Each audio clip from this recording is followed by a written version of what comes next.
both players taking mulligan. I am sure that we are going to be somehow finding a way to get Joe. Yeah, I would hope so. You know, Legacy aficionado loves his blue-white miracles deck. I'm pretty sure he'd be conceding the finals if we weren't going to let him play in the Legacy tournament otherwise. Yeah, so. he's just, I want to get in there. The guy loves Legacy, coming off of, I mean, he has multiple top 8s in the Star City Games circuit. He also has a win with blue-white miracles in one of our Star City Games Open Series, and last weekend at Grand Prix Denver, a tournament both you and I did attend, he lost playing for top 8 that weekend as well. So, really becoming an accomplished player. He's really been traveling around a lot more recently. You know, we saw him in Seattle for an Open Series. He's from Los Angeles. Saw him in Portland both times and just saying, "What are you doing here?" He's like, "I'm visiting family and I thought a game as well." And you know, it gives me an excuse to travel and get stuff like that. So he's really making his mark on Magic kind of through this series and has been traveling up in addition to that now. Yep. Jason Reed not looking thrilled with his hand. He's going to go back to 5. Going to 5. So not a good start here for Jason. I mean, he's already, in some trouble.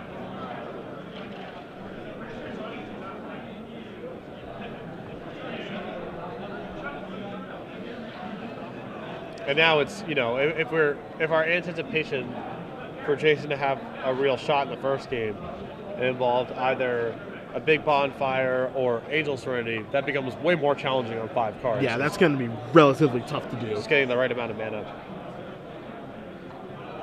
And I also believe the Naya deck is actually one of the worst mulligan decks in the format. No, and I definitely agree with you. As you said, it's a deck that needs to have ramp, needs to have cards to ramp into.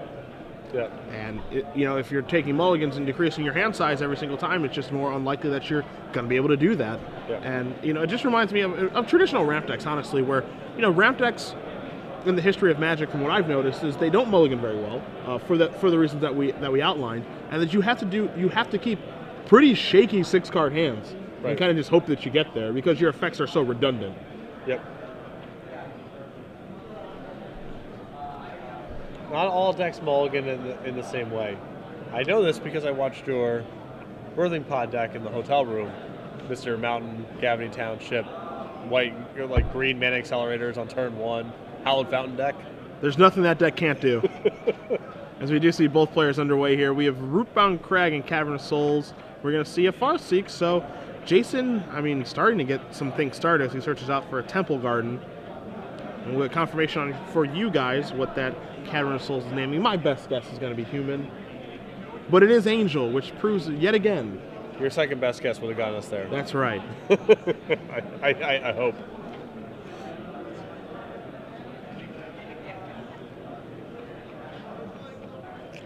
Now Joe can untap, take a draw.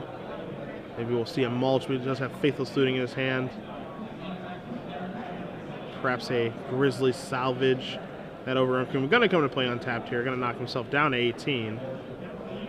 And he is going to play just a Nightshade Peddler. So maybe that combo becoming online starting next turn. Well, he's not threatening. He can't cast Staticaster next turn because he has neither red nor blue mana. So Jason in the clear at least for a little while. As we do see another Farseek here from Jason. So he is able to hit his land drops unless mulligan to 5, searching out another Temple Garden. But doesn't have any action to follow it up. I know there is a Restoration Angel, at the very least, hiding in his hand.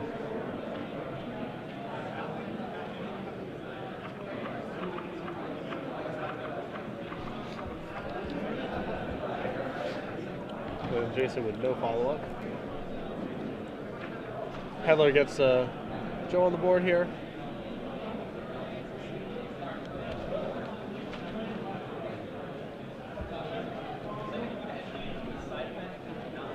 Finds a Steam Vent. I don't think Joe has a 4th land. No, he's missed his land drop that turn, so. I'm assuming this is a bonfire. Oh, there it is. 3 coming on upstairs. Take care of that Nightshade Peddler.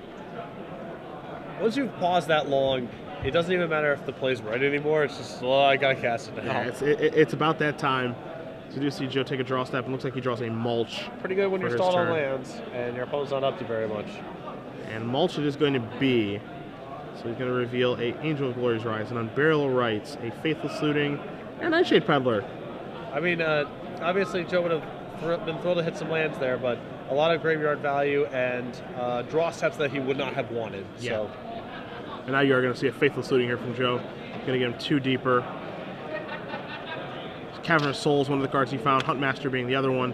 So he's going to be able to start really building up that graveyard here for the Unburial Rites and Angel of Glory's Rise.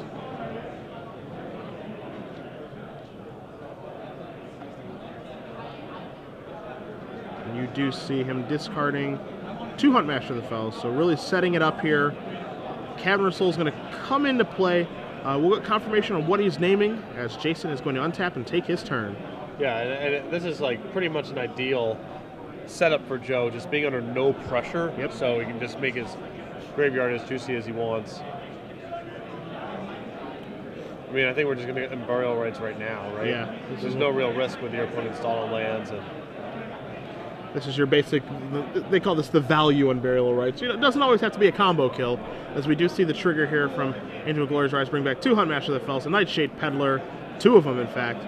And we'll have 2 triggers there from the Huntmaster of the Fells, bringing in 2 Wolves. And, you know, that's already going to be a good board state here for Joe. Yep. We may see some soul bounding with the Peddlers. Not quite sure if he wants to, you know, bond up or not. It looks like we are going to see a little bit of bonding. Yeah.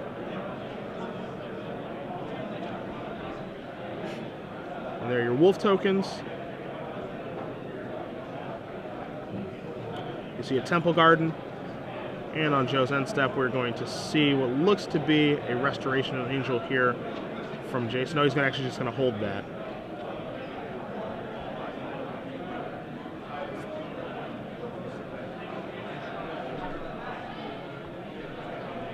And Jason just, you know, can't really cast spells in his hand, nor are the spells in his hand terribly effective. Yeah. I mean, we anticipated this game 1 being just very challenging and super lopsided, and a mulligan to 5 certainly doesn't help. Yeah. Like if you don't have counter spells in your deck, you need to be putting Joe under some pretty significant pressure. So we're going to see Huntmaster of the Fells flip. Both copies are going to flip into Ravager of the Fells. Going to deal Jason a total of 4 points in Joe's upkeep here.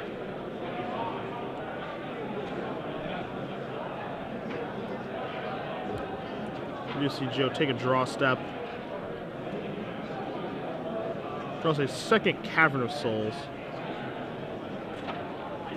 And all aboard. Yep. Even if Jason has Restoration Angel here, there's not like a great block. Just takes 1 million damage, even if he jumps in front of a wolf or something. Yeah.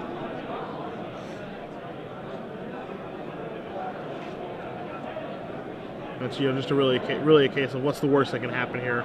Is what Joe's thinking. Yeah. You have to deal with this part of the game now. Right. And he has backup. It's not like this is the end of it. Okay. We are going to see Restoration Angel here. Joe tapping his mana very quickly. You are going to see the Peddler. Come on, Joe. You won't even let him that one? Nope. You won't even let him have that? You won't let him even jump block? Come on, Joe. The friendly game. So Joe has set up a game here in the finals, racing against the clock, hoping he can make it to the Legacy Tournament. Yep. The clock right now shows, you know, 9:57, 20 seconds. So Joe's got about 2.5 minutes. TikTok, TikTok, better sideboard quick. Come on, Joe.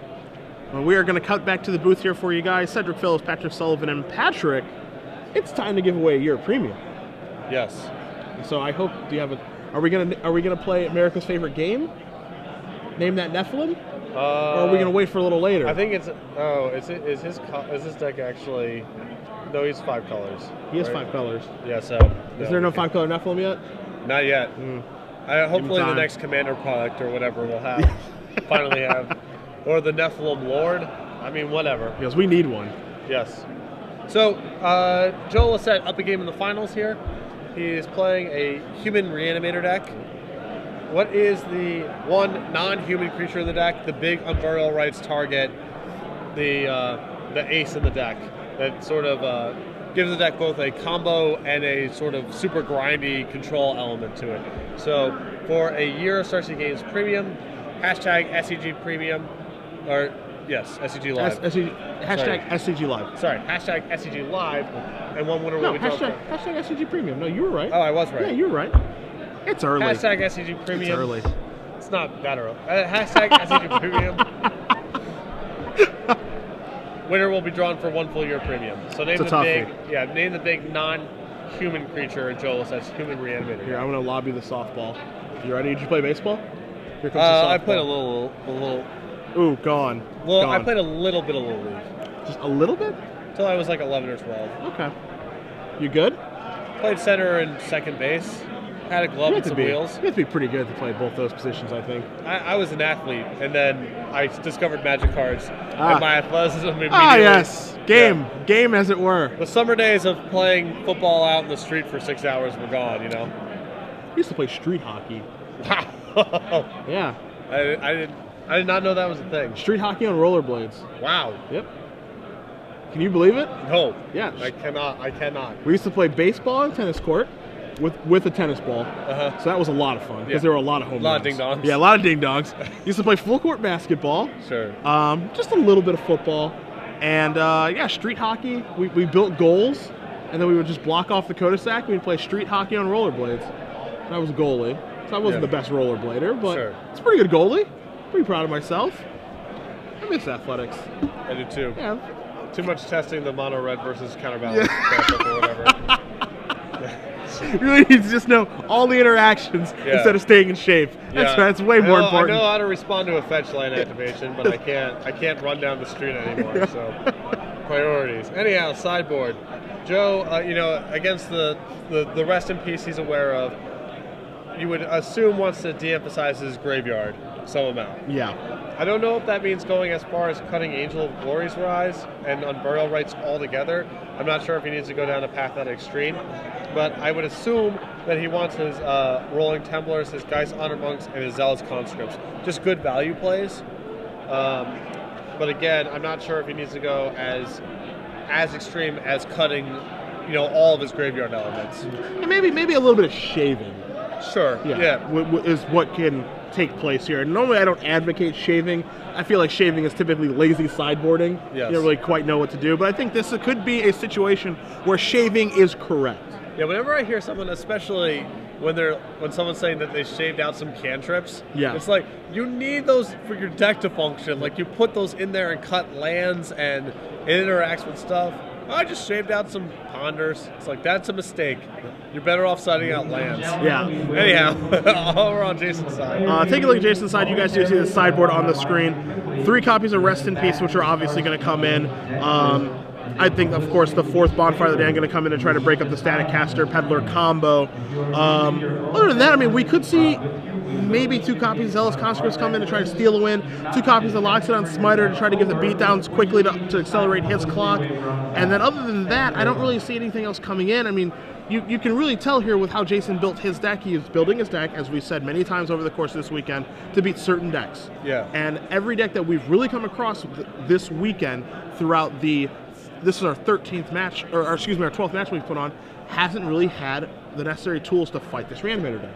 Right. And that's exactly why you see Joe in the finals this weekend, because people really skimped on the hate. And when you skimp on the hate for this Reanimator type strategy, it's a very, very difficult deck to beat. And in fairness, your hate for the Reanimator strategy can actually just be winning the game pretty quickly. Yes. It doesn't need to be explicit anti-graveyard stuff. Or have a clock backed up by some negates. Like, that could also be a reasonable plan. But these decks that are playing to the board without much disruption or are that fast, like the Naya ramp being the most obvious version of this, the Jund decks we've seen on camera, they just don't have a shot with what's going on here. Yeah. And so it'll be interesting to see if Jason is going to be able to steal one of these games, let alone both of them, as both players are sideboarding, shuffling, and presenting. You see Jason taking a look at, I believe, his opening hand right now. Not the most confident look I've ever seen in a Magic player. He doesn't exude in the background. He doesn't exude emotion from what we've seen. This is our 3rd match seeing him so far this weekend, but it doesn't exude a ton of confidence right now, and understandably so, I think. Yeah. I don't know. I have a fair amount of respect for the frown at my hand, think for a little while, then mulligan. You don't have to be stoic about everything if you're just going to be throwing it back anyway. Sure, that's fair. Maybe the long sigh. the deep breath, and then, Well, and then the keep. It also actually does some work selling bluffs down the future. If you actually have legitimate body language. Sure. If you look at your opening hand, you're like, roll your eyeballs or shake your head or think for a while and then actually end up mulliganing. When you do that kind of stuff inside of the game, then you can actually sell bluffs that would be harder to sell otherwise. One of my favorite tactics. Deep sighs, rolling eyes. The second thought sigh. Yeah. Deep sighs, rolling eyes. Fifth land, go. All right, second thought, your guy. All right. Can't believe I missed my land drop. Yeah. This is ridiculous. All right, land wrath, go. Had the land the entire time. Don't miss the land drop the rest of the game. It's all in good fun. And Jason back to 5 again. So he needed to get lucky to get this one, and he has gotten actually quite unlucky. Yes. So. Absolutely unlucky. Although if I'm the Jason, obviously, this happening is very frustrating. But after that quarterfinals match yesterday, I sort of feel like I'm playing with house money. Yeah, it really does feel that way. And I'm sure we'll have the replay of that up at some point for you guys. But yeah, Jason's win in the quarterfinals against Brian Zunter, in dead to rights. One draw step left in game 2 after being down a game, and what we perceive to be a pretty favorable matchup for him, actually. Yeah. And then drew a Garrick Primal Hunter, activated that to draw 3 cards, drew a Thragtusk off of that, chained Thragtusk to stay alive while Brian Zunter drew multiple lands in a relevant Pillar of Flame, and then just took down game 3. It was pretty fun to watch. Yeah, if you go back and listen to the tape, in the second game we're talking about Jason, he's drawing extremely slim here. Yeah. And, Garrick's Ancestral gave him some goodies. A bunch of Thragtusk and Restoration Angels. And we are going to see 5 cards here laid out for Jason. See an Angel Serenity, you see a Borderline Ranger, and it looks to be a keepable hand, or close enough to keepable, as we see a Temple Garden and an Absence Pilgrim. Well, he's got a Borderline Ranger in his hand too, right? Yeah, we don't know if he has a second land. He does have a Borderland Ranger. It doesn't look like. Yeah, I see a Oblivion Ring and Borderland Ranger and Angel Serenity. Yeah. I'm gonna take a draw step, another Angel Serenity. Yeah. Hiya for 1.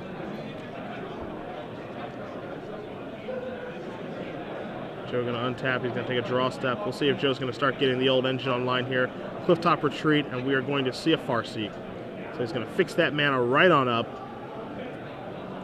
Be interesting to see what he does search for with this Farseek, if it's going to be a Steam Fence or if it's going to be maybe an Overgrown Tomb, depending on if he has Grizzly Salvage or is a Static Caster. This is another place where it's going to be a big deal when the new set comes out. So right there, you know what dual land he would ideally like to get? Watergrave. Yeah. So a nice little addition to this deck once the new set comes out. But you see, he does search for the Steam Fence, which is basically threatening and is a Static Caster. As Jason does draw a card. He does draw a Rootbound Crag. Okay. So we get the Borderland Ranger here. Get a land out of his deck to ensure he can get himself up to at least 3 mana, 4 if Joe does not have that as a Static Caster. So it is a mulligan of 5, but it looks like we might have a little bit of fight in him. Yeah.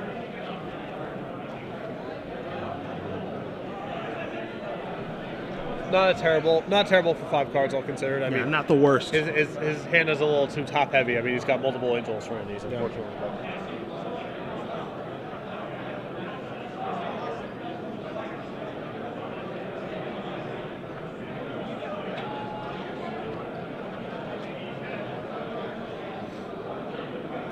You see Jason shuffling up here. We'll present to Joe in just a moment. Action will continue.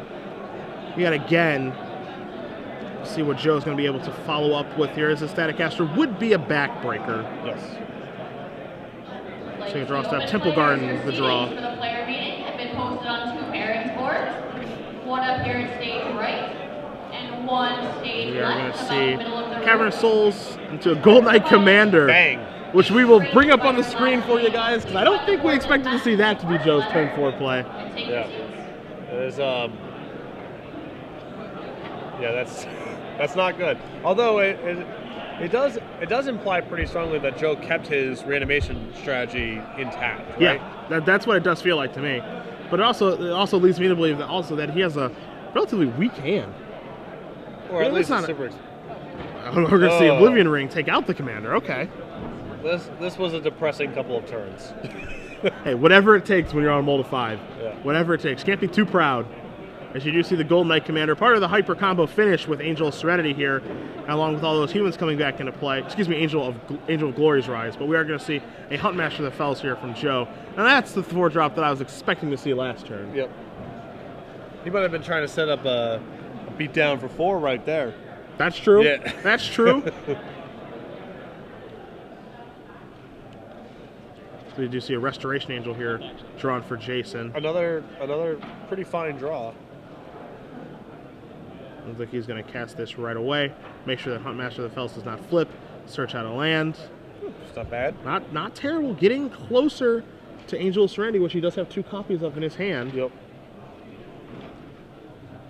So it's not great, but it's not hopeless. No, it is not. And I mean, you know, so far Joe's sort of played this game at a tenor that suggests his hand's not very good. So yeah. Could be live. You know, the dynamic of the game is certainly going to change. It's not going to be a repeat of Game 1 just because Joe knows that Jason has 3 copies of Rest in Peace in the sideboard. But I did expect to see a little bit more action in the opening turns from him than this. Yeah. Although in theory he has curved out so far, right? He's gone Farseek into 4-drop into 4-drop plus Ravnica Duel, you know? His hand still could have Faithless Losings and Grizzly Salvages and all that kind of stuff, and he just hasn't really had a spot to play him yet. Sure. You did see Joe's hand. I got a quick cut of it. 2 copies of Angel of Glory's Rise in there to go along with another land. He does take another draw step, draws another land here, it looks like. Another Temple Garden. And his hand right now looks like, to me, 2 copies of Angel of Glory's Rise and 3 lands. You do see Temple Garden come into play here. Oh, that's okay. I'm sure Joe is happy to just gun down this Avacyn's Pilgrim with his Huntmaster. And a little flipperoo. Avacyn's Pilgrim is what he's going to gun down. Again, just trying to just keep Jason off of Angel of Serenity mana as much as possible. And Jason does take a draw step, and he actually does draw an additional Avacyn's Pilgrim. And we do know that he has a Temple Guard in his hand, so oddly enough, on a mulligan to 5, he is 1 land away from casting an Angel of Serenity. Yes. Strangely enough. As we do see Nightshade Peddler, the card drawn for Joe this turn. And no combo with it, and nothing to get back with Angel of Glory's Rise.